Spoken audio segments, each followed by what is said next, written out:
भाई फेरू के इलाके अड्डा दीनानाथ में फ्लाई इंसानियत फाउंडेशन के जरिए तमाम एक रोजा रेस्क्यू ट्रेनिंग वर्कशॉप का एहतमाम किया गया। रेस्क्यू ट्रेनिंग वर्कशॉप में सैकड़ों नौजवानों ने शिरकत की।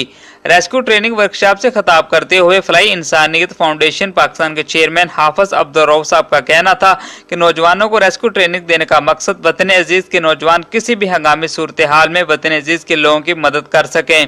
इस वक्त वतन अजीज में फ्लाई इंसानियत फाउंडेशन के शेर नौजवान वतन अजीज में होने वाली किसी भी हंगामी सूरत हाल में सबसे पहले लोगों की खिदमत के लिए पहुंचते हैं। पाकिस्तानियों के बेहद इसरार पर फ्लाई इंसानियत फाउंडेशन 1 लाख नौजवानों को रेस्क्यू ट्रेनिंग देने का मंसूबा शुरू कर रही है।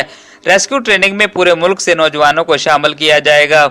इंशाअल्लाह हम नजरिया पाकिस्तान लोगों को बता रहे हैं और बता रहे हैं कि नजरिया पाकिस्तान अकीदा इस्लाम है, ये दावत तौहीद है। पाकिस्तान की जड़ों में बुनियादों में ला इलाहा इल्लल्लाह इसका खमीर है। हमारी कुर्बानियों की वजह इस्लाम थी, ये मुल्क बनाने की वजह मुल्क नहीं थी, मस्जिद थी। इंशाअल्लाह इस मुल्क को मस्जिद बनाएंगे। ये ला इलाहा इल्लल्लाह मुहम्मद रसूलुल्लाह की मीरास है, इसी पे बना, इसी पे कायम रहेगा। मेरे भाइयों, काम किया करो, सुस्तियां ना किया करो।